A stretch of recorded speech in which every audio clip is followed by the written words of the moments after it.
नमस्कार। इस दिल से के एपिसोड में हम उस विषय पर चर्चा करेंगे जिसके आधार पे हमारे गृह मंत्री जी सभी विपक्ष के नेतृत्व को जेल में भेजना चाहते हैं। ये तो 2014 से इनकी पॉलिसी यही रही है कि किसी तरीके से झूठा केस, फर्जी केस बनाकर विपक्ष के नेता को अंदर भेजकर जो विपक्ष के सरकारें हैं उनको डिस्टेबलाइज करके सत्ता में कब्जा कर लो। अभी ये संशोधन लाए हैं संविधान का 130th कॉन्स्टिट्यूशनल अमेंडमेंट बिल, जिसके आधार पे इन्होंने ये नियम लिखा है कि अगर किसी भी मंत्री को, राज्य का मंत्री हो, प्रदेश का मंत्री हो, केंद्र सरकार का मंत्री हो, प्रधानमंत्री हो, कोई भी मंत्री हो, अगर उसके खिलाफ कोई आरोप दर्ज हो जाए, एफआईआर दर्ज हो जाए और ऐसे कानून के अंतर्गत और ऐसे अपराध के अंतर्गत जहां सज़ा 5 साल से ज़्यादा हो, तो उसको अगर 30 दिन में हिरासत पे रखते हैं इन्वेस्टिगेटिंग एजेंसी, तो निश्चित रूप से 31वें दिन उसको इस्तीफा देना पड़ेगा। ये है कानून इन्होंने जो 130th कॉन्स्टिट्यूशनल अमेंडमेंट बिल पेश किया पार्लियामेंट में। अभी वो जॉइंट पार्लियामेंट्री कमेटी में उसको भेजा गया है। और इनका मकसद क्या है, इन्होंने कहा है, ये गृह मंत्री जी ने एक बयान दिया है कि हम नैतिकता के आधार पे हम ये कर रहे हैं। हम चाहते हैं कि जो ऐसे लोग हैं जो मंत्री मंडल में बैठे हुए हैं उनको मंत्री रहने का कोई हक नहीं है और सभी पार्टियों को हमें समर्थन देना चाहिए, क्योंकि कोई भी पार्टी नहीं चाहती कि ऐसे लोग मंत्री बने। ताज्जुब है कि इतने मंत्री हैं इनकी सरकार में जिनके बारे में इन्होंने खुलेआम आरोप लगाया, चाहे वो महाराष्ट्र में हो, चाहे केंद्र सरकार में हो, और भाषणों में कहा कि करोड़ों रुपए का घपला हुआ है, और उनको तो ये गले लगा लेते हैं। कोई विपक्ष के सभी नेता तो इन्होंने कोशिश किया कि हम अंदर कर दें, उनको जेल में भेज दें, लेकिन इनकी सरकारों में, चाहे वो केंद्र की सरकार हो, चाहे प्रदेशों की सरकार हो, जहाँ ये राज कर रहे हैं, वहाँ एक मंत्री के खिलाफ नहीं इन्होंने कुछ कदम उठाया। तो क्यों ऐसा हो रहा है, इसके पीछे का मकसद क्या है, इसके बारे में आज हम चर्चा करेंगे। हमारे साथ ऐसे लोग हैं जो ज़मीनी हकीकत जानते हैं, 2 ऐसे तो लोग हैं जो ज़मीनी हकीकत जानते हैं, और एक मेरे साथी हैं सुप्रीम कोर्ट में जो कानून के बारे में उनको बहुत ज्ञान है। तो पहले तो काका जी, आपका बहुत बहुत धन्यवाद। भूपेश जी हमारे, आपको तो सारे छत्तीसगढ़ में काका जी बुलाते हैं, हाँ, और आप किसानों से जुड़े हुए हो, ट्राइबल राइट्स की आप लड़ाई करते रहे हो। आपने एमए आर्ट्स में किया, उसके बाद आप पाटन से कई बार आप एमएलए बने, कई साल आप एमएलए रहे, और दिग्विजय की सरकार में आप मंत्री भी रहे, चाहे वो ट्रांसपोर्ट मंत्री हो और कई और मंत्रालय आपने संभाले, और फिर आप रेवेन्यू मिनिस्टर भी बने छत्तीसगढ़ में, और उसके बाद आप मुख्यमंत्री बने, और रायपुर से आपने चुनाव लड़ा और जीते 2013, 2018, 2023, और बड़ा प्रयास हो रहा है आपको अंदर करने का। उसके बारे में हम अभी चर्चा करें, but thank you very much for being here. Manish ji, इनका तो आपसे बहुत स्नेह है क्योंकि आपको तो उन्होंने बहुत बहुत तंग किया, और आप पेशे से पत्रकार रहे और फाउंडिंग मेंबर ऑफ आप, और हमारे खिलाफ अपने बड़े अभियान चलाएंगे।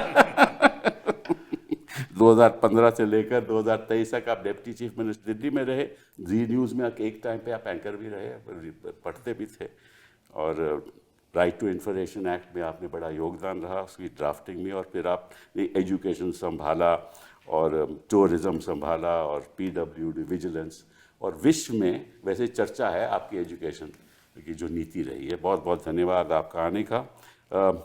संजय जी, आप तो सुप्रीम कोर्ट में एक बड़े वरिष्ठ वकील हैं, हमेशा जनता के लिए लड़ते हैं, सिविल राइट्स की बात हो, लिबर्टीज़ की बात हो, हमेशा खड़े रहते हैं। और बीकॉम आपने बॉम्बे से किया, 1989 में आप वकील बने, उसके बाद आप गवर्नमेंट ऑफ इंडिया के पैनल में रहे 96 से लेकर 2004 तक, AOR बने, और जो कर्नाटका का कावेरी और कृष्णा वाटर का डिस्प्यूट रहा है उसमें आप वकील थे, और फिर निर्भया के मामले में एक अमायकस आपको नियुक्त किया गया और आपका बड़ा उसमें योगदान रहा। और जब शाहीन बाग में ये प्रोटेस्ट हो रही थी तो सुप्रीम कोर्ट ने आपको इंटरलॉक्यूटर बनाया कि जाके उनसे बातचीत करो, और आप लिखते रहते हो, टीवी पे आते रहते हो, तो आपको वैसे बहुत अच्छा काम कर रहे हो टीवी में आने का। बहुत बहुत धन्यवाद। कागज जी, ये बताइए कि आपके हिसाब से इनका मकसद क्या है? देखिए, अभी तक के जो ED, IT, DRI, CBI जितने वेपन्स थे इन्होंने उपयोग कर लिए। पहले जब ये छापे पड़ते थे तो लोगों को लगता था सच में बहुत बड़ा अपराधी है, बहुत बड़ा घोटालेबाज है। लेकिन जैसे जैसे समय बीतते गया उसमें से बहुत सारे लोग हैं जो इनके पार्टी में चले गए। चाहे अजीत पवार की बात करें, राणा की बात करें, शुभेंदु अधिकारी, उनके खिलाफ कोई आरोप थे? उनके खिलाफ आरोप तो थे, इन्होंने यही आरोप लगाते थे। अच्छा भाई, भोपाल में प्रधानमंत्री जी आरोप लगाए हैं कि अजीत पवार 70,000 करोड़ का घोटाला किया। अच्छा। दूसरे दिन वो पाला बदले और उप मुख्यमंत्री बन गए। हाँ, उसी जब इनके पास आ जाते हैं तो मतलब कि दूध के धुले हो जाते दूध बिल्कुल पाक साफ हो जाते हैं। हैं। मोदी वॉशिंग मशीन में धुल जाते हैं, उसके बाद बिल्कुल साफ। हेमंत बिस्वा शर्मा के खिलाफ कितना आरोप लगा, अब कोई आरोप नहीं है, उसको मुख्यमंत्री बना दिए, किसी को उप मुख्यमंत्री बना दिए। तो ये सारे या तो वहाँ समझौता करके वहाँ चले गए, वो ठीक। दूसरा जो नहीं है तो उसको जेल भेजो, ताकि पब्लिक परसेप्शन ये बने कि ये सचमुच में करप्ट है। ये क्योंकि मीडिया उसके हाथ में है सारे, और उस प्रकार से किसी भी छवि बिगाड़ने में लोग कामयाब हो जाते हैं।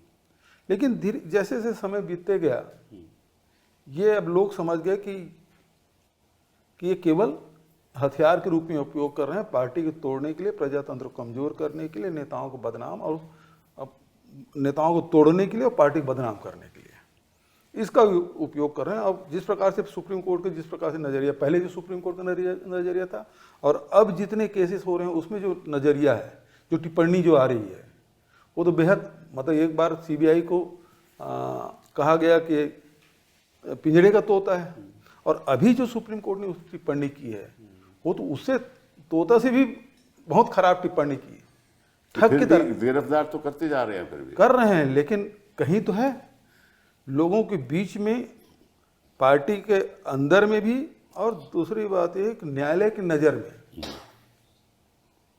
बात लग रहा कि हाँ गलत है। अब बात आ जाती है कि अब इसके बाद क्या, ये वेपन्स भी काम नहीं कर रहा है। जी हाँ।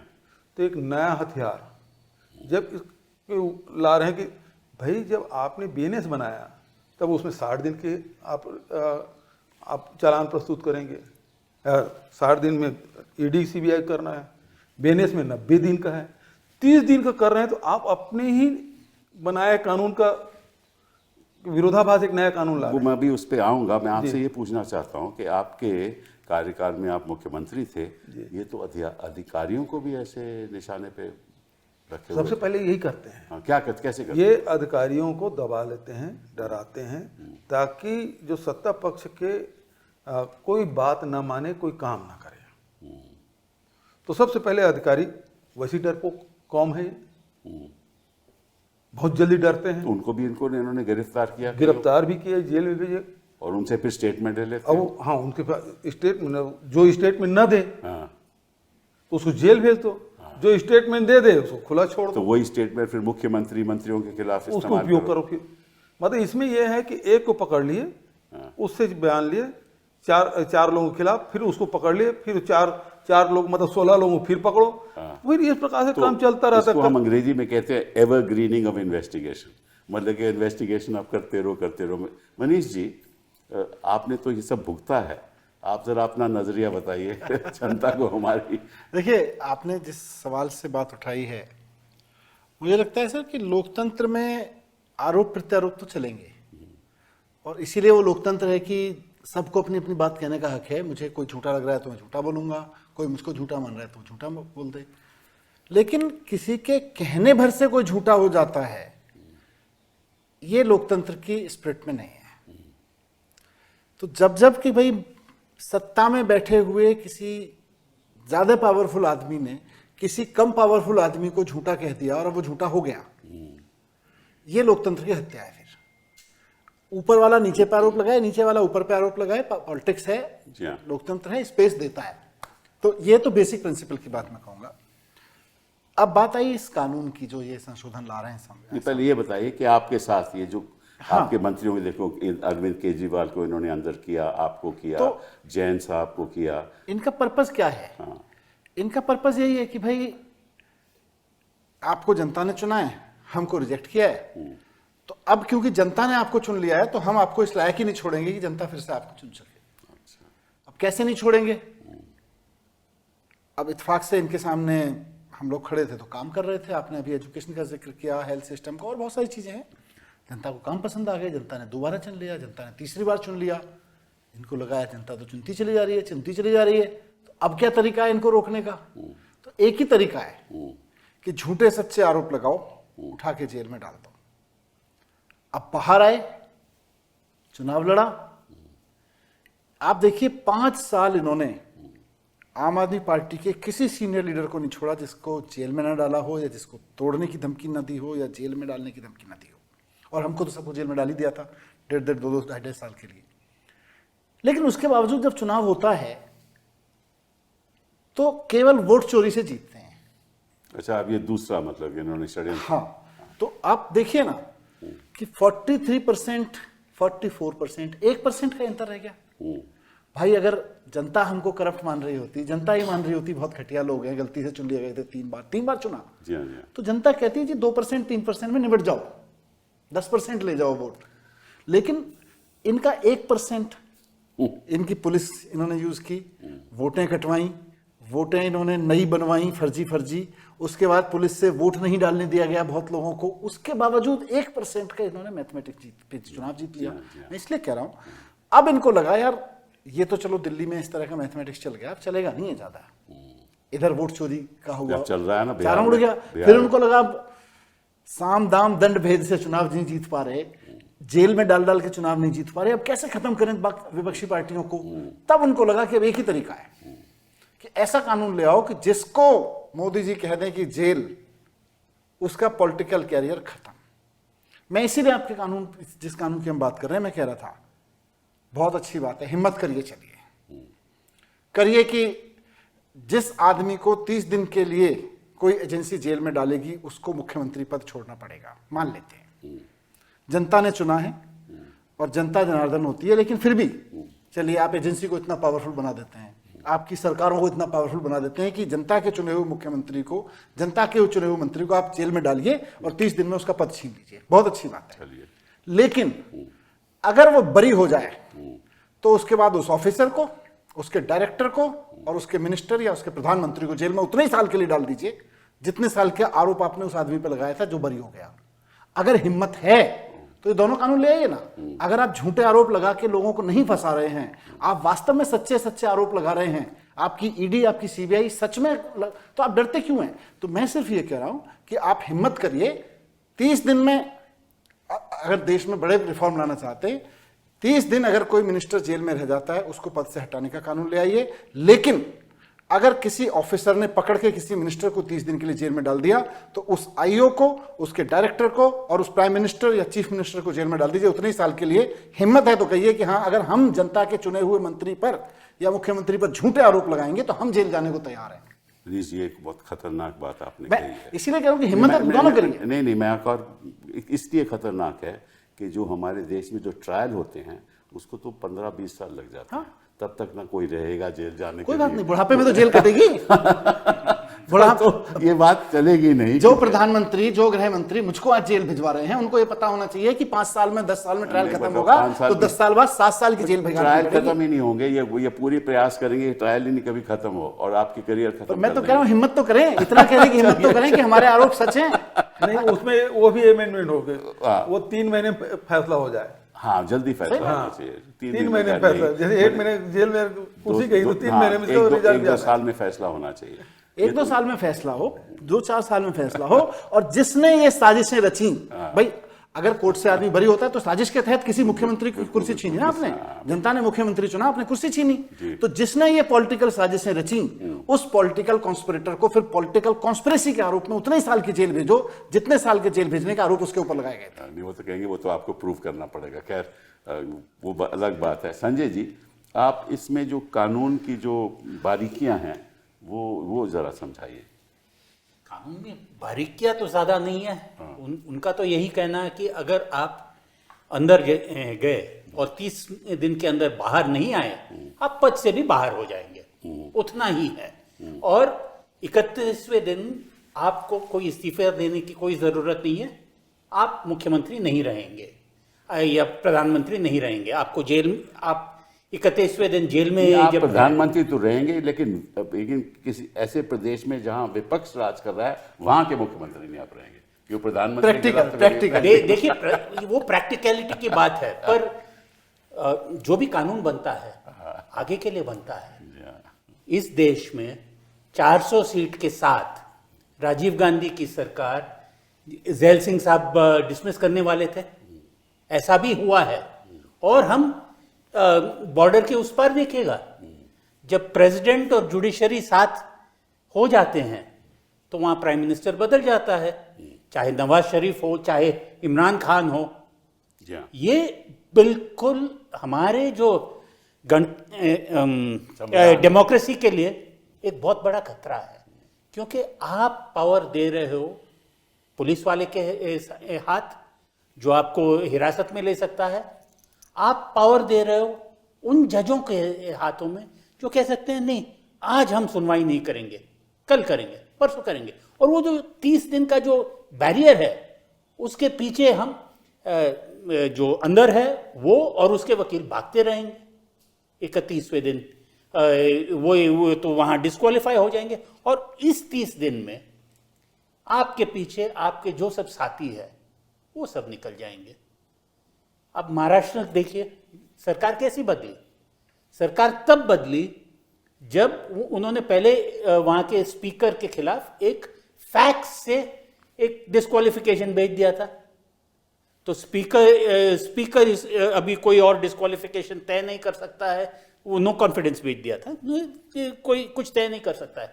और उस पीरियड के बीच में सबके सब चले गए, सब पहले आसाम चले गए, फिर यहाँ सरकार गिर गई और फिर वापस आ गए। ये तो नैतिकता की बात आप कर रहे हो। नहीं, नैतिकता नहीं, ये जो है, ये जो 30 दिन का पीरियड है कैसे उपयोग होगा वो बता रहा हूं। अब एक सरकार है, अगले बार कोई और सरकार होगी, वो सरकार भी ऐसे ही करेगी। तो ये मैं तो किसी आप समझते हो कि अगर इंडिया अलायंस या अगर जो भी विपक्ष की सरकार है वो भी ऐसे ही करेगी? मैं 5 साल का नहीं देखता हूं। अंतर नहीं, मैं 5 साल का नहीं देखता हूं। अच्छा, ठीक है। अगर आप कोई कानून बनाते हैं इस देश के लिए, लंबी समय तक चलता है। और हमारा आपको तो पता है सर, हमसे कानून तो वैसे बन ही नहीं हाँ, सकता। कि जब भी कोई खराब कानून आता है जाने में बहुत टाइम लगता है। टाड़ा आ गया, जाने में कितना टाइम लगा? पोटा आ गया, जाने में कितना टाइम लगा? तो इसमें तो एक बारीकी ये है, इसलिए मैं आपसे आग्रह करना चाहता था कि यहाँ के कि कोई ईडी का अफसर या सीबीआई के अफसर आपको हिरासत में ले ले। अब इन्होंने बीएनएसएस में एक संशोधन किया है कि जो 15 दिन का जो पुलिस कस्टडी होती थी वो प्रोसीजर से, क्रिमिनल प्रोसीजर कोड के अंतर्गत, वो 15 दिन में ही, 15 दिन से ज़्यादा 16वें दिन ही होती थी, ठीक है ना? अब उन्होंने प्रावधान कर दिया इस कानून ने कि वो 60 दिन तक चल सकती है और 90 दिन तक चल सकती है। तो क्या होगा कि जो ईडी का अफसर है वो कोर्ट को कहेगा कि साहब हम 3 दिन की पुलिस कस्टडी चाहते हैं, ईडी की कस्टडी चाहते हैं, क्योंकि हम इन्वेस्टिगेशन कर रहे हैं।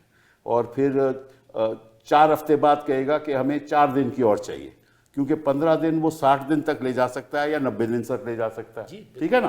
तो मतलब कि वो इन्वेस्टिगेशन के द्वारा तो कभी बेल हो ही नहीं सकती। ये कानून में बदलाव लाया है कि ईडी का जो अधिकारी है वो आपको इन्वेस्टिगेशन करते करते ही 30 दिन गुजर जाएंगे, तो उसको तो कभी बेल मिल ही नहीं सकती। पहले कानून में बेल मिल सकती थी, और ये कानून कौन लाया? हमारे गृह मंत्री जी, उनको मालूम है इस कानून का। फिर उन्होंने बयान दिया कि ये तो अगर किसी के पास खिलाफ कोई ठीक आरोप नहीं है तो 30 दिन में उसको बेल मिल जाएगी।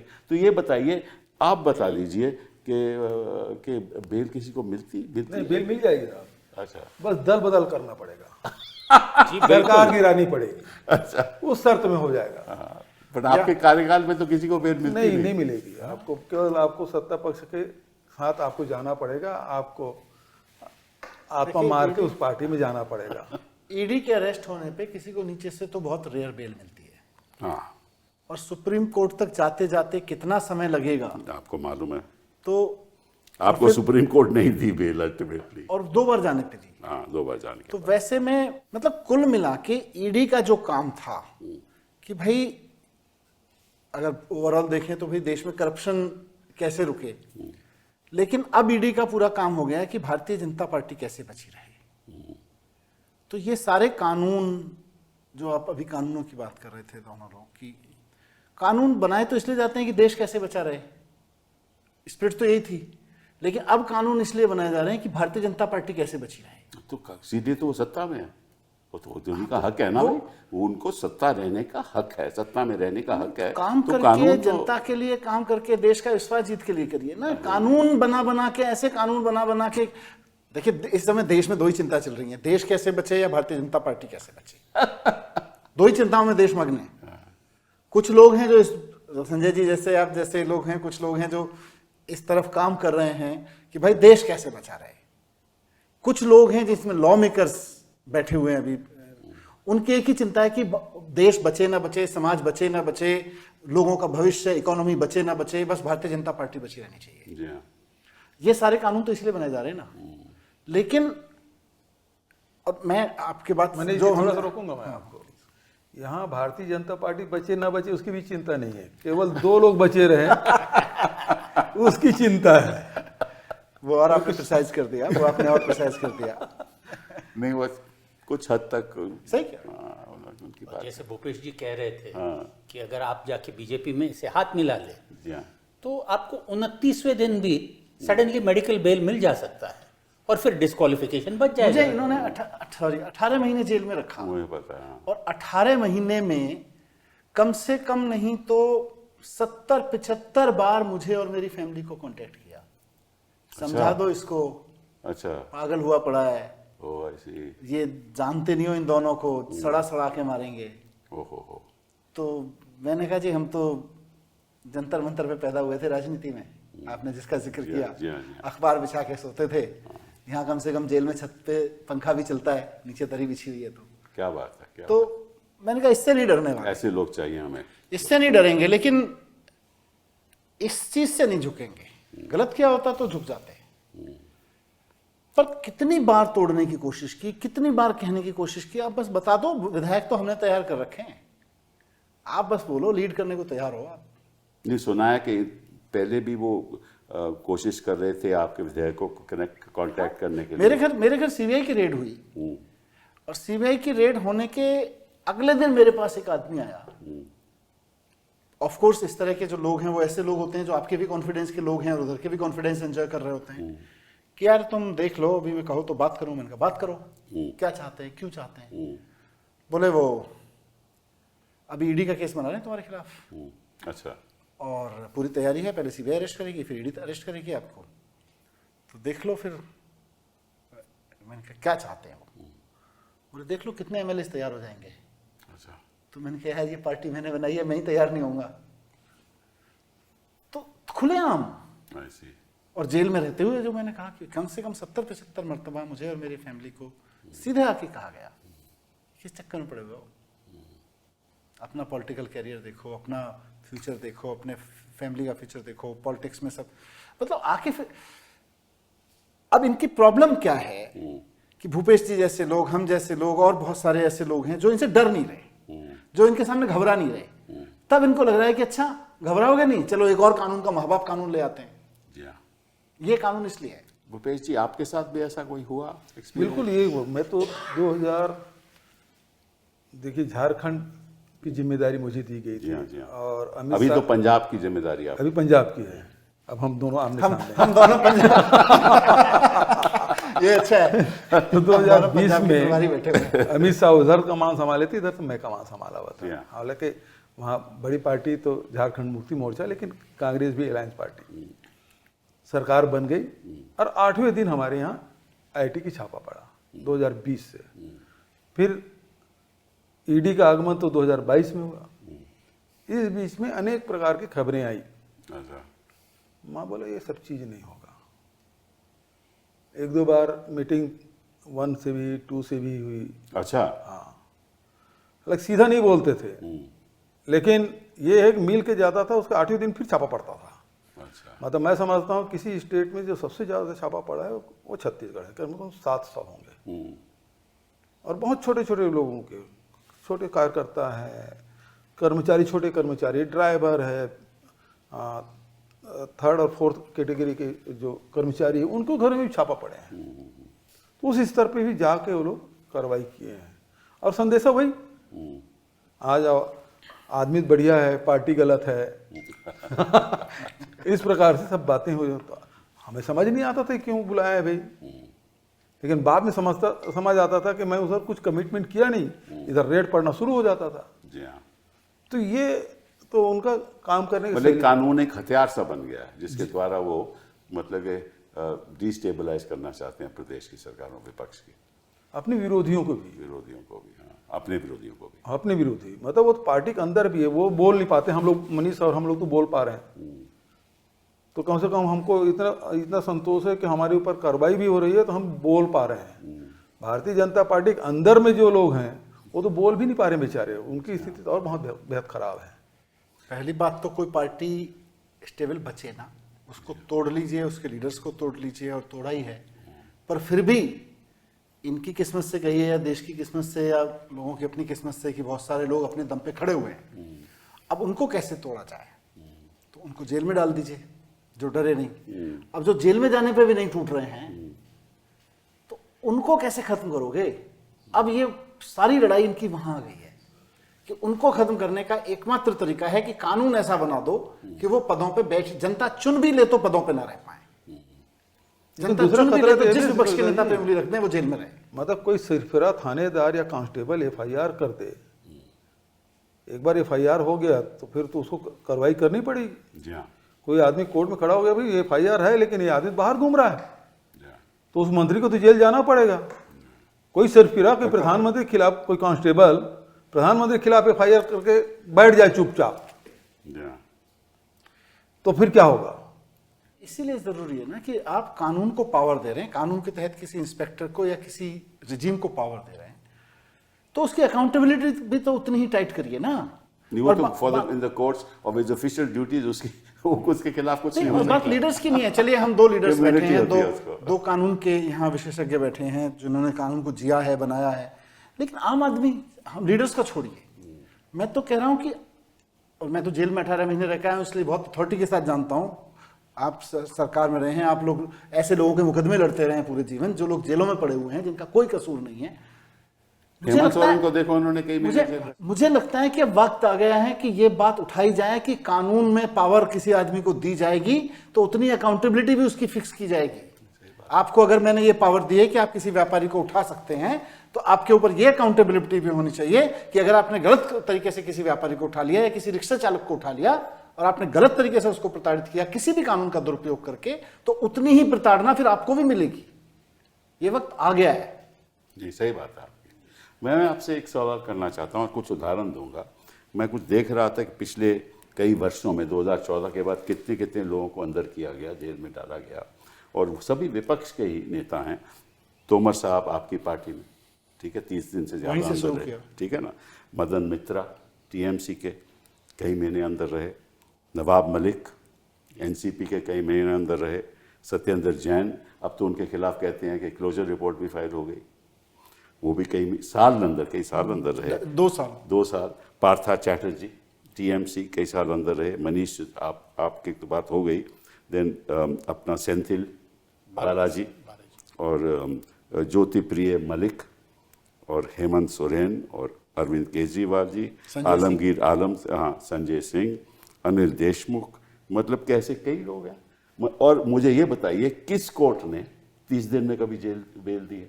किसी आपका तो एक्सपीरियंस रहा है। जी बिल्कुल। वो क्यों नहीं देते बेल, या बताइए आप। नहीं, इसलिए नहीं देते हैं क्योंकि जैसे मनीष जी ने कहा, निचले स्तर पर कोई बेल नहीं देता क्यों? क्योंकि अगर वो बेल दे तो कोई ना कोई कह देगा हाई कोर्ट को कि साहब इन्होंने इतने पैसे लेके या इस दबाव से इन्होंने बेल दे दिया है, आप उन पर कार्रवाई करिए। और जो ट्रायल कोर्ट के जजेस हैं उनको कोई कॉन्स्टिट्यूशनल प्रोटेक्शन है नहीं, उनकी नौकरी तो एकदम से चली जा सकती है।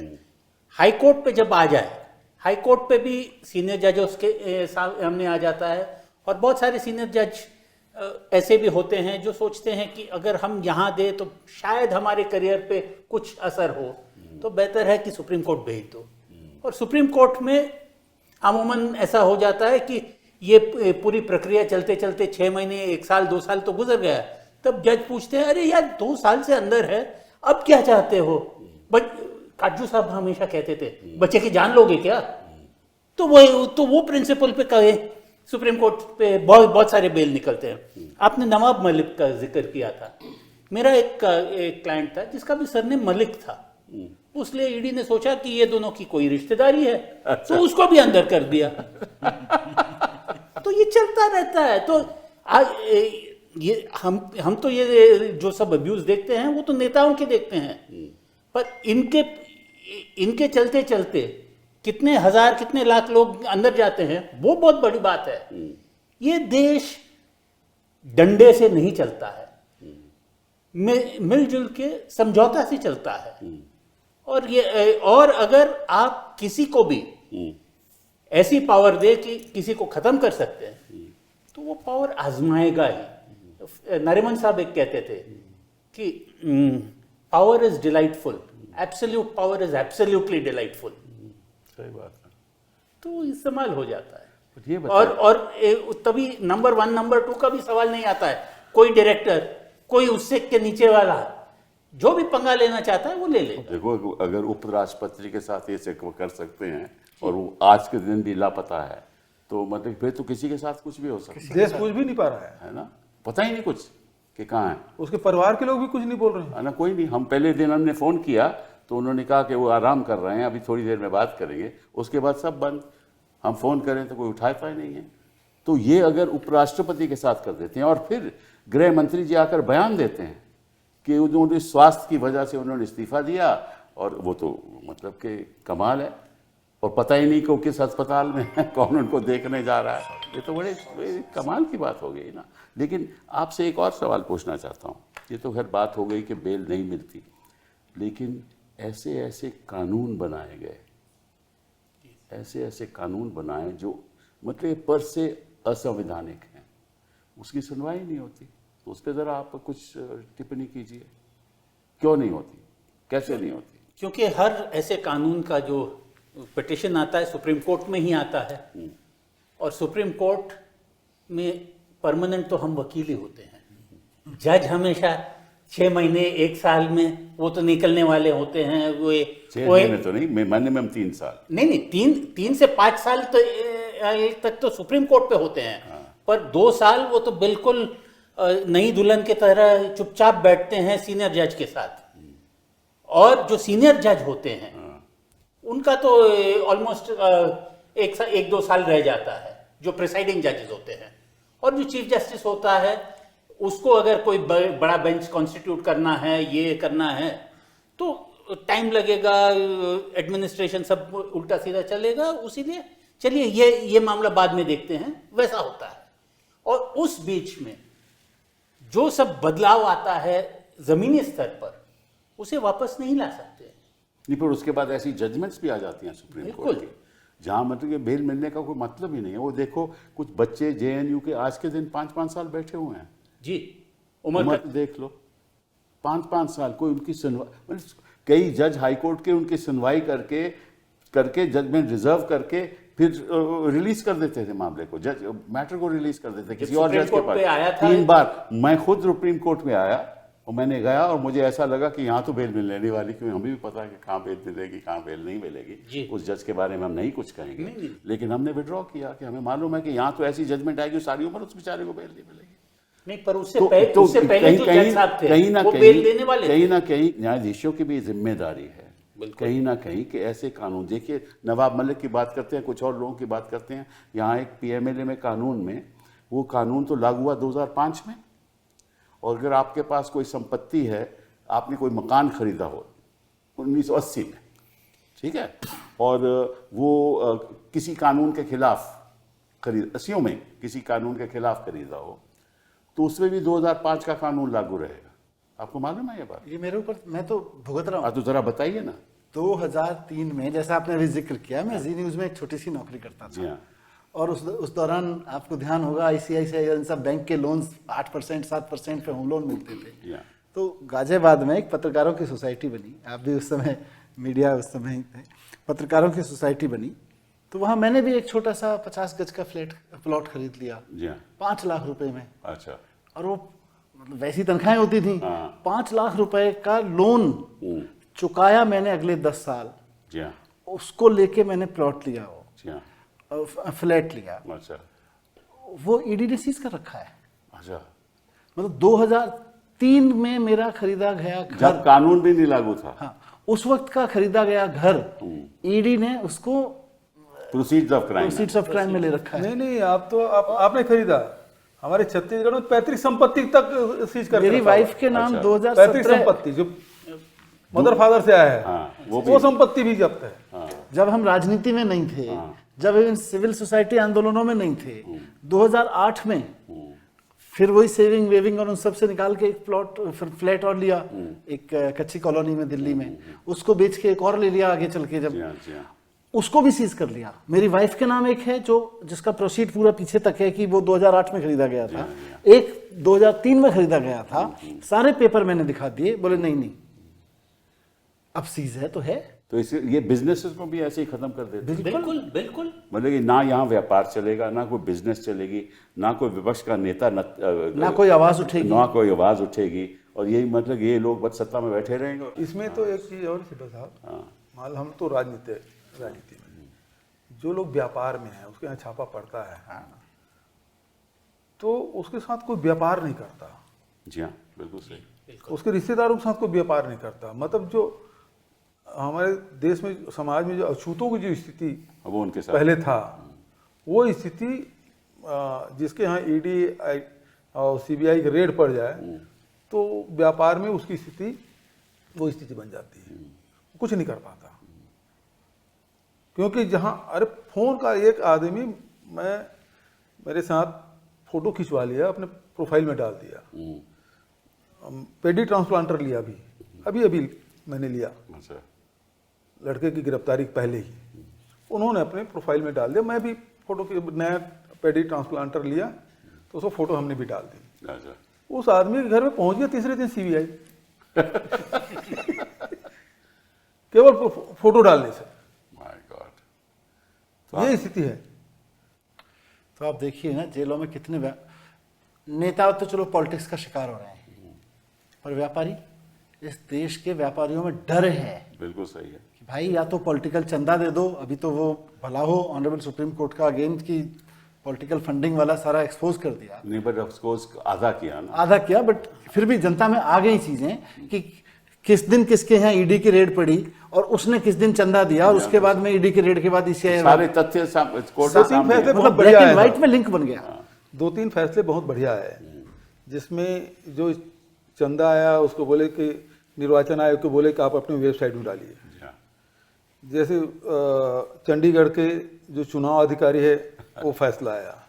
तीसरा अभी हरियाणा का जो पंचायत चुनाव और ईवीएम का, करेक्ट। लेकिन जनता की नज़र में वो अधूरा है, क्योंकि आपने वेबसाइट में डाल दिया लेकिन कार्रवाई कुछ नहीं किया। जी हाँ। वहाँ चुनाव आपने रद्द कर दिया चंडीगढ़ में, मेयर का चुनाव लेकिन जो चुनाव अधिकारी से खिलाफ कोई कार्रवाई नहीं कोई की। कार्रवाई नहीं। यहाँ भी मशीन के रिजल्ट आपने बदलवाए, लेकिन जो मशीन ने जिसने गड़बड़ी की उसको सजा नहीं मिली। जी हाँ। लेकिन एक और चीज़ कानून में हुई है, वो ये है कि जो पीएमएलए में संशोधन हुआ वो फाइनेंस बिल के अंतर्गत हुआ। बिल्कुल। ठीक है ना।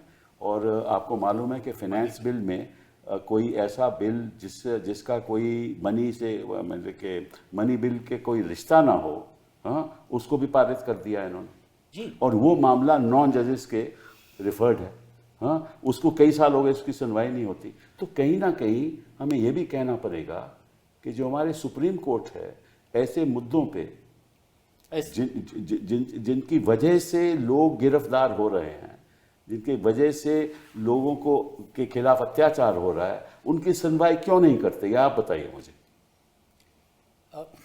वापस फली नरिमन साहब की वही को कोट करूंगा।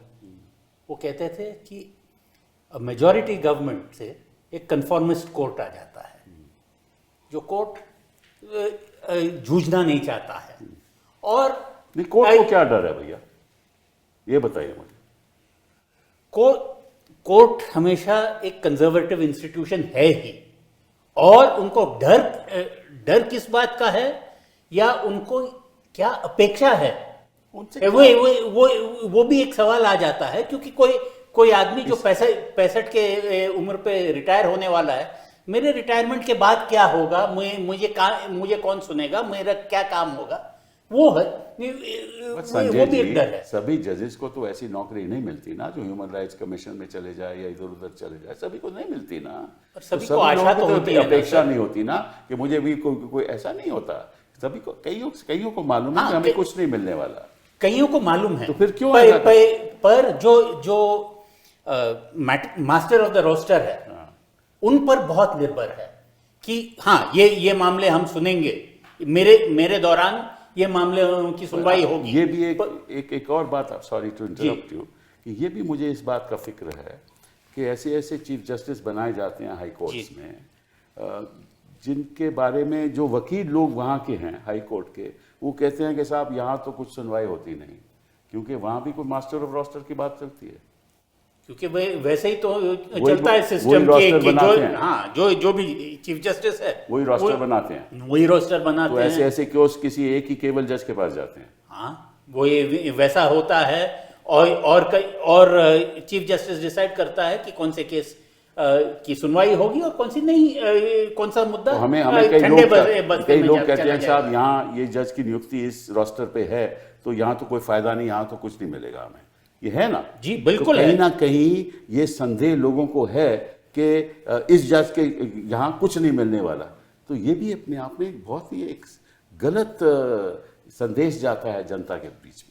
जो लिटिगेंट है वो बेचारा क्या करे, बिल्कुल, वो तो जेल के अंदर है, उसको मालूम है कि यहाँ कुछ नहीं मिलने वाला। आप उमर खालिद वाले मामले की बात कर रहे थे, क्योंकि आपको पता था कि उस जज से कुछ नहीं मिलने वाला था, पर उससे पहले वो मामला एक जज के सामने थे जिनको अचानक से हार्ट अटैक हुआ था। और वो जज साहब तो कह रहे थे कि 5 अरे मैं पेश हुआ तो उन जज ने कहा कि ये अंदर क्यों है, इसको बाहर आना चाहिए।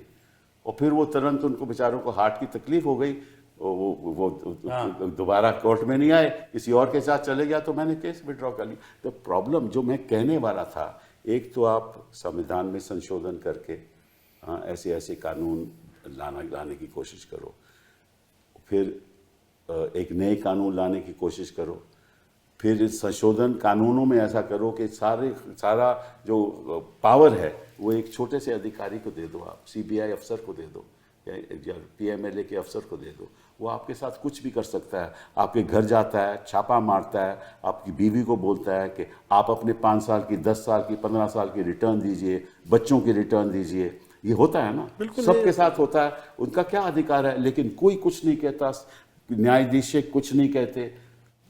आपके मोबाइल फ़ोन ले लेंगे, उनके पास कोई एविडेंस नहीं रहेगी, मोबाइल फ़ोन से पता करेंगे कि आपके और से कौन से कॉन्टैक्ट्स हैं।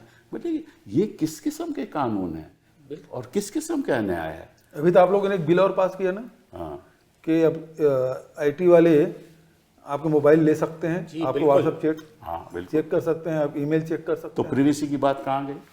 बिल्कुल प्रिवेसी की बात नहीं है, और इन्वेस्टिगेटिंग ऑफिसर को भी कुछ काम करना नहीं है। आप कोई आपको किसी मोबाइल ग्रुप में जोड़ देता है और उस ग्रुप में कोई कुछ कह देता है, कोई हमको ये करना है, हमको वो करना है, उसी के बेसिस पर कॉन्स्पिरेसी का चार्ज लगाया जाता है। दिल्ली राइट्स का जो पूरा केस है वो तो सिर्फ एक मोबाइल ग्रुप के चैट्स पे है। तो इन्वेस्टिगेटिंग ऑफिसर को कुछ नहीं करना अच्छा, सिब्बल साहब, एक प्रश्न आपसे मोबाइल हाँ, लेना पूछिए है। पूछिए। आप तो केंद्रीय मंत्री रहे जी हैं, हाँ। बिजनेस रूल आप जानते भी हैं। अभी आपने कहा कि फाइनेंशियल बिल है ईडी का, इन्फोर्समेंट नहीं, ये तो है ही नहीं, ये बिल फाइनेंशियल थोड़ी ना, इन्होंने फाइनेंस एक्ट में उसका संशोधन कर दिया, अच्छा, पीएमएलए का संशोधन कर दिया, जो फाइनेंस से कोई ताल्लुक नहीं रखता, कर भी नहीं सकते। तो मनी लॉन्ड्रिंग ये डिपार्टमेंट पहले तो इस फाइनेंस डिपार्टमेंट में आता था क्या? जी हाँ, जी हाँ, जी हाँ। अभी कौन गवर्न कर रहा है? देखो, आपने एक दो की बात की ना, मतलब अभी कौन गवर्नर, तो एक दो ही बंदे कर नहीं, मतलब रिपोर्ट किसको कर रहा है ईडी? रहे हैं। रिपोर्ट तो आपको फाइनेंस मालूम- मिनिस्टर को नहीं कर रहा है? Technically finance minister. Technically finance ministry, वैसे इन इफेक्ट कोई और वही मैं जानना चाह रहा था। नहीं, आपको मालूम है आपको। आप मुझसे कहलवाना चाह रहे हो। मैं तो केवल जानना चाह उनको वकील बनना चाहिए था। क्रॉस एग्जामिनेशन अच्छा करते हैं। देखिए, आधे हम लोग तो छोड़िए, कोर्ट की प्रोसीडिंग्स देख देख के हमारे घर वाले आधे वकील बन गए हैं। हाँ, करेक्ट करेक्ट। कैसे सुनाया जाता है, कैसे किया जाता है कोर्ट की, मतलब जिन्होंने जिंदगी भर कोर्ट की शक्ल नहीं देखी, जिन्होंने वो सारे बेल एप्लीकेशंस देख देख के सारे वकील बन गए। एक्चुअली ये लोग जो बैठे हुए हैं, सत्ता में बैठे हुए हैं या जो कोर्ट्स में भी बैठे हुए हैं, इनको ये नहीं मालूम कि इसका नतीजा क्या होता है, किसी को जेल भेजने का नतीजा क्या होता है, इसीलिए मैंने कहा ये ना नहीं सर, मालूम इनको। इसीलिए मैंने कहा ना कि एक बार जरा ये कानून मतलब 30 दिन वाला कंट्रोवर्सी ठीक है, पर मैं तो बहुत इस पक्ष में हूं कि जो किसी के ऊपर हाथ डाले उसको ये पता होना चाहिए कि हाथ डालने का अधिकार तो तेरे को मिल गया, किसी को जेल भेजने का अधिकार तो तेरे को मिल गया, लेकिन अगर मिसयूज करके किसी को जेल भेज दिया ये तो फिर जिंदगी जेल में ही बीतेगी। मनीष जी, इसमें बड़ी नहीं, ये प्रॉब्लम देखिए, है। इसमें यदि एक संशोधन अमेंडमेंट कर देंगे आप लोग राज्यसभा या लोकसभा में कि भैया जिस मंत्री का गिरफ्तार कर रहे हैं वो सत्ता पक्ष में, मतलब वो दल बदल नहीं करेगा, नहीं, ये तो मैंने कई बार वो दल बदल ना कर सके तो ये कानून आएगा ही नहीं। ये कानून एक्चुअली उन्हीं के लिए लाया जा रहा है। दल बदल करने वाले तो कर ही लेते हैं, जो दल बदल नहीं करते, जो झुकते नहीं है, जो टूटते नहीं है, फिर भी चुनाव जीत जाते हैं, ये कानून उनके लिए है। उनको अंदर किया जाएगा और उनके पीछे उनकी पार्टी तोड़ी जाएगी, उसके लिए वो 30 दिन। अच्छा, चलिए एक और चर्चा पे आते हैं। इन्होंने कहा कि ये जो संशोधन हुआ है, ये कॉन्स्टिट्यूशनल अमेंडमेंट जो हम लाने जा रहे हैं, ये इसलिए लाने जा रहे हैं कि क्योंकि हम चाहते हैं कि जो देश नैतिकता के आधार पे चलना चाहिए, और अगर कोई इसके विरोध करेगा तो उसका साफ जाहिर है कि वो नैतिकता को पसंद नहीं करता। ठीक है ना? जरा ये मुझे बता दीजिए कि ये कितने नैतिकता के पक्ष में है? नैतिकता इनका इतिहास थोड़ा बता दीजिए हमें। इन पे नैतिकता नाम की कोई चीज़ तो है नहीं। जब आपने नोटबंदी लागू किया था और आपने भाषण दिया था 50 दिन में ठीक नहीं होगी, किसी चौराहे में खड़ा करके मुझे बुला लीजिए, खड़ा कर दीजिए। जब खुद के बोले हुए वचन शब्द हैं उसका पालन नहीं कर रहे, नैतिकता की तो उम्मीद ही न मत करिए। कोई नैतिकता इनके पास नहीं है। इन्होंने सरकारें गिरा दी, प्रदेशों की वहाँ सरकारें गिरा पर दी, वो नैतिकता? कोई नैतिकता नहीं है। बीजेपी वाले जब जो भ्रष्ट हैं उसको अपने पार्टी में लिया है, वो नैतिकता है। वो नैतिकता है। बीजेपी वाले जब नैतिकता की बात करते हैं तो मजाक लगता है। हाँ, ऐसा लगता है कि कोई गब्बर सिंह टाइप का डाकू आके अहिंसा पे भाषण दे रहा है, हाँ। जिसने पूरी जिंदगी हिंसा की हो, वो आके अहिंसा पे बात करने लगे कि नहीं नहीं नहीं, हम तो अहिंसा के पुजारी हैं। ऐसे ही लगता है। नैतिकता कहाँ से खड़ी होती है इनके आसपास? सरकारें गिराने से नहीं, देखिए, ये लेके कहते हैं- संविधान को तोड़ने मरोड़ने से लेके नहीं, इनके मंत्री के खिलाफ आज तक कोई केस नहीं हुआ, तो ये तो नैतिक लोग हैं। आप लोग जो ऐसे हैं जिनके आपके खिलाफ केस मैं होते बता रहा हूँ ना, एजेंसीज का दुरुपयोग। जिन लोगों को अभी मंत्री बना रखा है, कल तक जिनको गालियां देते थे, उन्हीं के खिलाफ केस खोल देते। किस बात, मतलब बीजेपी वाले जब नैतिकता की बात करते हैं तो हंसी आती है। ये तो गृह मंत्री जी कह रहे हैं, कोई तो आम बीजेपी आदमी ये थोड़ी कह रहा है। ये पर उपदेश कुशल बोलते रहे। अभी देखिए लगातार बोल रहे हैं कि हमको स्वदेशी अपनाना चाहिए। जी हाँ, स्वदेशी किसके लिए? जनता के लिए। नैतिकता किस लिए? दूसरे पार्टी के लिए। ये विदेशी पेन रखेंगे, विदेशी चश्मा पहनेंगे, विदेशी जूता पहनेंगे, विदेशी विदेशी गाड़ी में मशरूम घूमेंगे, विदेशी आइसक्रीम खाएंगे, विदेशी मोबाइल रखेंगे, विदेशी प्लेन में घूमेंगे। उसके लिए नहीं है, ये दूसरों के लिए है। नैतिकता हम लोगों के लिए है, इनके लिए नहीं है। इनमें कोई नॉन बायोलॉजिकल, इनमें कोई कानून लगता नहीं है। क्योंकि इन्होंने देखो उत्तराखंड की सरकार गिराई, वो नैतिक था इनके हिसाब से। मैं इसीलिए महाराष्ट्र कह रहा की हूं ना, गदाई, सत्येंद्र जैन को आपने इतने लंबे समय टॉर्चर किया, उनकी फैमिली को टॉर्चर किया। एक आदमी जो मंत्री पद पे बैठा था, उसकी पूरी फैमिली को टॉर्चर झेलना पड़ा 2 साल। अब नैतिकता बताओ ना, उसके खिलाफ तो केस खारिज हो गया, बोला आपने गलत किया। अब कहां गई नैतिकता? नैतिकता इसमें नहीं है क्या कि किसी आदमी को आप गलत गिरफ्तार करोगे तो नैतिकता के आधार पर फिर इस्तीफा भी दे दोगे कि साहब हमने आपसे गलती पर इन्होंने एक और भी बात कही मनीष जी, कि हम नहीं चाहते कि कोई भी मुख्यमंत्री जेल में बैठकर अपनी फाइलों पे हस्ताक्षर करे, तो हम ये चाहते हैं कि ऐसा आगे से कभी ना हो। ठीक है, मैं तो कह रहा हूं ठीक है, आपकी नैतिकता ठीक है, पर नैतिकता का दूसरा पहलू खोल लीजिए ना फिर, कि गलती से आपसे गलती हो जाए तो आप भी नैतिकता के आधार पर जेल चले जाएं स्वीकार करके। आप खुद को क्यों नहीं कह रहे हैं? नहीं, वो तो अधिकार एक छोटे कर्मचारी का है, सीबीआई अफसर का है, उसका मंत्री से क्या लेना देना है? इनके तो ये जवाब रहेगा ना, तो फिर उसका जवाब आप कैसे दोगे? ये मुश्किल है ना। जो आप कह रहे हो ना, वो उसकी जो उसका पालन करना बड़ा मुश्किल है। लानत है ऐसी सरकार पे जो अपने एडिशनल डायरेक्टर की जिम्मेदारी नहीं लेती कि मेरा एडिशनल डायरेक्टर किसी भी मुख्यमंत्री को, किसी भी मंत्री को ऐसे ही उठा के घूम रहा है। पहले ये बताइए कि इनकम टैक्स डिपार्टमेंट को हर एक ईडी अफसर को नोटिस देना चाहिए कि आपकी संपत्ति कितनी है। जो नोटिस आप लोगों को जाता है, जाना चाहिए ना? बिल्कुल जाना चाहिए। तो कभी किसी इनकम टैक्स अफसर ने कहा है? अब तक तो नहीं। हाँ, ईडी ऑफिशियल्स, जीएसटी डिपार्टमेंट के हर पदाधिकारी को तो सारे अपने संपत्ति किसी वेबसाइट पे डालना चाहिए। आज के ज़माने में जो भी डिपार्टमेंट को एक पावर ऑफ अरेस्ट दिया जाता है, उसके तहत राज कर देता है।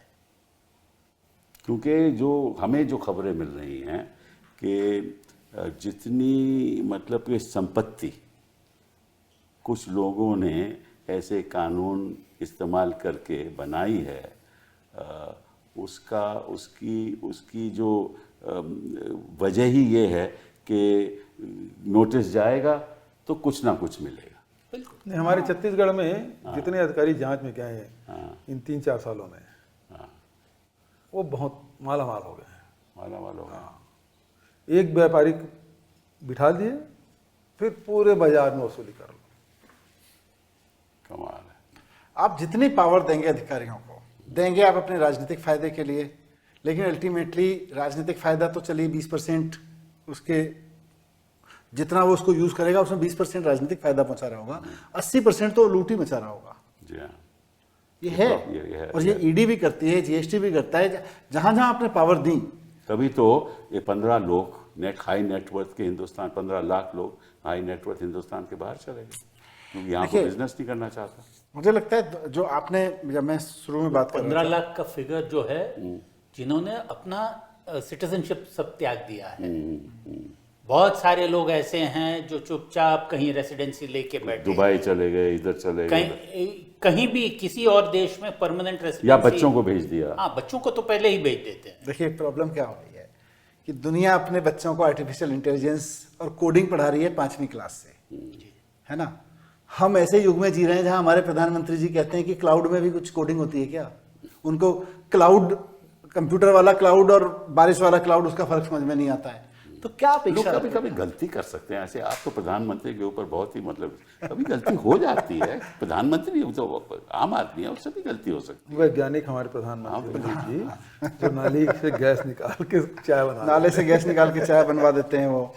मैं देखिए उनके, ठीक है, आपको कोई दिक्कत नहीं है, और ऐसे कई बार बहुत आदमी लाइटर वे में भी कह देता है, लेकिन मैं ये इसलिए मैं गृह मंत्री ने 2060 की 2070 की बात की ना, तो गलती से हो जाता है। क्या जिक्र मैं इसलिए कर रहा था इस चीज का, स्लिप ऑफ टंग भी हो सकता है, मिस इन्फॉर्म्ड और इल इन्फॉर्म्ड भी हो सकते हो, आदमी हो, दुनिया की सारी इंफॉर्मेशन आपके पेट में नहीं समाई होगी।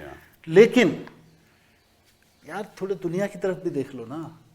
दुनिया आर्टिफिशियल इंटेलिजेंस से गवर्नेंस कैसे चलेगी, टेक्नोलॉजी से कैसे चलेगी, अपने सारी की सारी, इस देश के 31 करोड़ बच्चे इस वक्त स्कूल और कॉलेजेस में हैं, कोई उनकी बात कर रहा है? उन्हें कोई बात ही नहीं कर रहा, ना स्वास्थ्य की बात करते हैं, 3000 नेता, 3000 नेता एमएलए और एमपी बन के बैठे हुए हैं, उनकी चिंता सबको हो रही है कि वो सारे के सारे भारतीय जनता पार्टी के होने चाहिए। जी हाँ, जी हाँ। अगर वो भारतीय जनता पार्टी के ना हो तो संविधान से बदल दो ताकि सारे भारतीय जनता पार्टी के होने चाहिए, ना है तो आ जाए। तो ठीक है, इसका मतलब कि हम सबको, चाहे वकील हों, हम राजनीति में हों, आम आदमी हों, अब खड़ा होना चाहिए खड़ा होना कि ये नहीं चलेगा आम आदमी के लिए। आम आदमी के लिए। और ये बिहार से शुरू हो गया है। बिल्कुल। और हम वो चाहते तो अभी हैं लड़ाई फैज साहब का एक अभी फैज लड़ाई साहब का एक मिसरा सुनाना चाह रहा हूँ। हाँ, क्या बात है, कमिंग फ्रॉम संजय जी। यूं ही हमेशा हमने लगाए हैं आग में फूल, ना उनकी हार नहीं, ना अपनी जीत नहीं, हम जीतेंगे। जीतेंगे। देखिए अभी जो लड़ाई है वो डरो और डरो मत के बीच है।